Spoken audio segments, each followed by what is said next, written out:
कहते हैं कि शिव अपने भक्तों के अशुभ को भी शुभ कर देते हैं। उनके भाग्य में जो लिखा होता है उसको बदलने की क्षमता केवल शिव में है। हम कहते हैं ना कि हम सबको अपने भाग्य का मिलता है, लेकिन ये भी कहा गया है कि अगर आपकी भक्ति सच्ची है, आपके कर्म सच्चे हैं और आपके अंदर सही विचार है, तो शिव आपके भाग्य को भी बदल सकते हैं। नर्मदा नदी के किनारे कभी एक धर्मपुर नाम का एक बड़ा सुंदर सा नगर था। वहां पर विश्वनगर नामक का एक ब्राह्मण जो था वो अपनी पत्नी के साथ रहा करता था और वो दिन रात शिव की पूजा करता था और वो चाहता था कि उन्हें एक पुत्र की प्राप्ति हो। खैर, शिव जी ने प्रसन्न होकर उन्हें एक पुत्र दिया। उस पुत्र का नाम गृहपति रखा गया।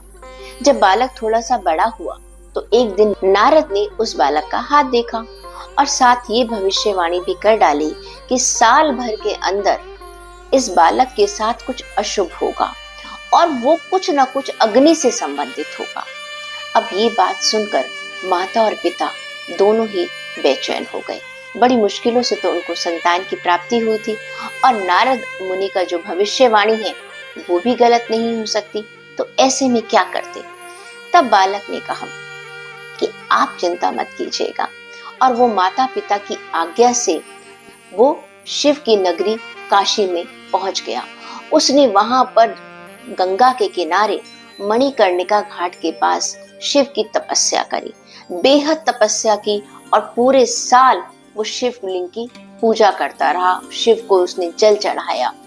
तब नारद मुनि ने कहा कि वहां पर देवराज इंद्र प्रकट हो गए और उन्होंने कहा, ठीक है बालक, तुम मुझसे क्या चाहते हो बताओ। तब बालक ने कहा कि देखिए, मेरे को तो सिर्फ शिव से वरदान चाहिएगा। अब इस बात से इंद्र देवता नाराज हो गए, उन्हें क्रोध आ गया और उन्होंने बालक को सबक सिखाने के लिए अपना वज्र उठाया। तब भगवान शिव ने आकर बालक की रक्षा करी। तब शिव प्रकट होकर बोली कि हे बालक, मैं तो इंद्र के वेश में तुम्हारी परीक्षा लेने के लिए आया था और मैं तुम्हें अग्निश्वर का नाम देता हूँ।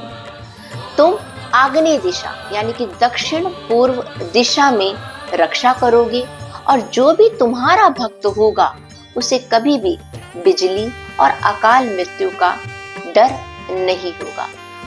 अग्नि को शिव का एक रूप माना जाता है और कहा जाता है कि ये शिव के नेत्र है। देखिए, शिव की भक्ति अशुभ को भी शुभ रखने की क्षमता रखती है।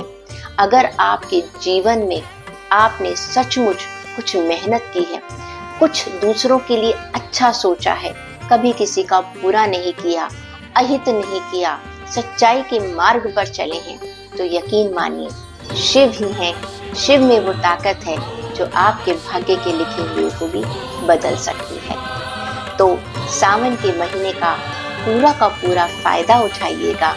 ऐसा क्षण कभी कभी मिलता है और इस पूरे महीने में शिव को जलाभिषेक कीजिए।